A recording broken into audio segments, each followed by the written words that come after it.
Cuando hablamos de medios de comunicación, estamos habituados a pensar en la televisión, la radio, internet. Sin embargo, a partir de la definición de que la comunicación es la transmisión de información y significados, podemos hablar de otros medios de comunicación, como son el libro, el teléfono, las revistas y el diario. Yendo hacia atrás en la antigüedad, la forma de transferir la información era a base de la tradición oral.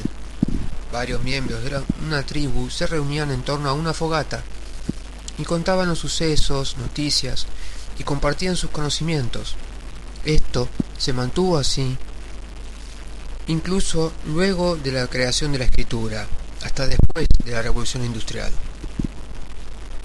En la Argentina, los medios de comunicación empezaron a brillar durante la Revolución de Mayo, en la cual el diario y los libros eran tan fundamentales como la educación. Faustino Sarmiento, el gran educador argentino, lanza la publicación de libros escolares como el Silabario Argentino, La conciencia de un niño y La vida de Jesucristo. Él reconoció al libro como civilizador y un medio de comunicación e instrucción. También fue protagonista del periodo de reorganización nacional después del derrocamiento de Rosas. Se designó al libro como recurso de la instrucción del niño. Posteriormente, con la migración masiva de individuos europeos cerca de 1890, se utilizaron libros de lectura para nacionalizar a los hijos de dicha población. Durante este periodo también empezaron a ilustrarse los libros para facilitar el aprendizaje. El predominio que había con la imagen hizo que los libros adopten las imágenes como otro lenguaje que no el escrito. En los libros de lectura escolares no debía aparecer la ficción como medio para que se dé el aprendizaje. Solo estaba permitida en las historietas y los libros de cuentos infantiles. En los libros escolares debía estar el realismo modélico. Se debía promover una pureza y una perfección inalcanzables. Desde narraciones edificantes, fábulas, vida de próceres y moral. Otro medio de comunicación importante en la Argentina y sobre todo para los niños fue la revista. Casos de revistas como Pulgarcito, Villiquen y Anteojito son hitos en la historia del país. Villiquen junto con Anteojito son las dos revistas más antiguas del país que permanecen hoy vigentes. Se utilizaron para educar y moralizar a la población. También fueron herramientas políticas utilizadas por el gobierno en los años de la toma de poderes. En dicho contexto, era la infancia quien debía ser educada en esta línea, la cual iba a ser el futuro de la nación. La radio surgió a fines del siglo XIX y se desarrolló como medio de comunicación durante la Primera y Segunda Guerra Mundial. El público radial es heterogéneo y masivo, más que el de los periódicos, ya que estos requieren que su receptor sepa leer, y aún más que la Internet, que requiere conocimientos de computación.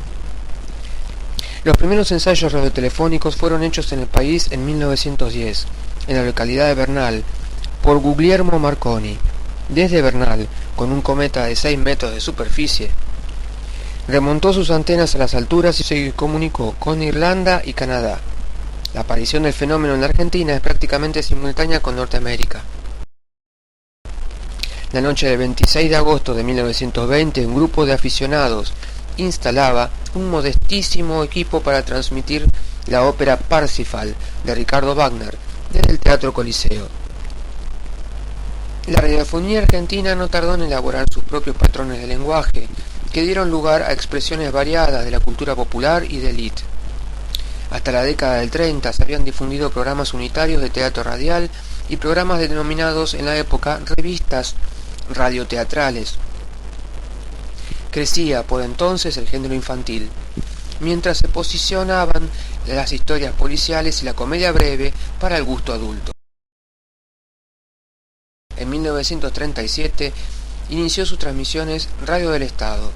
Ante la demanda de un aporte mayor a la cultura, llevó adelante un proyecto innovador para la época, la escuela de aire, que permitía la escucha de programas elaborados por el Ministerio de Educación en todos los establecimientos públicos del país. La televisión aparece en 1924 con la transmisión inalámbrica de imágenes a larga distancia en Estados Unidos. La década del 50 fue la del nacimiento de la televisión, que se expandiría en la década siguiente, desplazando la radio de muchos de los ámbitos de la comunicación masiva que había ocupado.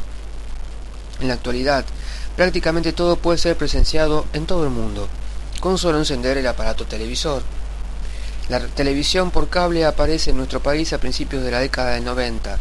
Introdujo alternativas impensadas en la era de la TV por aire, canales dedicados exclusivamente a la difusión de programas culturales, canales de deportes, de videos musicales, de noticias infantiles. En la producción de programas dirigidos a niños y adolescentes de la actualidad, se piensa al niño como una herramienta de marketing para llegar a sus padres. A partir de los años 90 hubo un proceso devolutivo de la televisión infantil. Se produjo un pasaje de programas en donde los niños eran partícipes y protagonistas a programas en los que los niños son simplemente consumidores. También durante esta década hasta la actualidad se crearon canales con contenido puntualmente para niños, como Cablin, Big, Magic Kids, Cartoon Network y 4Kids, entre otros. Su contenido fue siempre orientado a entretener a los niños. El Internet es el último de los medios de comunicación masivos creados.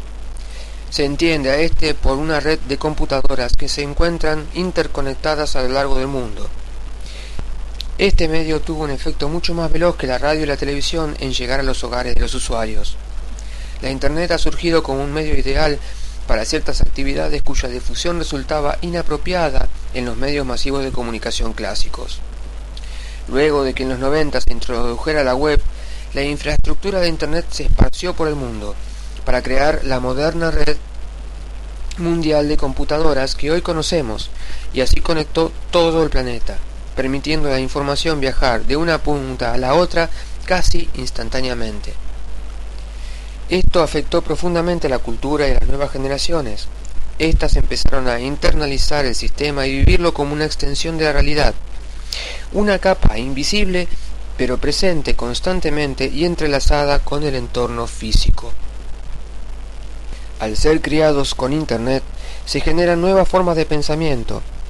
Esto basta verlo al viajar en los medios de transporte y ver la cantidad de gente conectada con celulares, chateando y o consultando las redes sociales.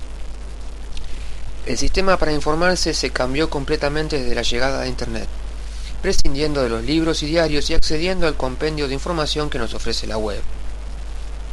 A través del paso del tiempo, la visión que la sociedad tiene de la infancia fue cambiando. En los tiempos de la Revolución de Mayo, al niño se lo veía como un pequeño adulto, con las responsabilidades y obligaciones que esto conlleva. Con el paso de los años esta visión fue cambiando y luego se concibió al niño como una criatura frágil que necesita constante cariño, atención y protección.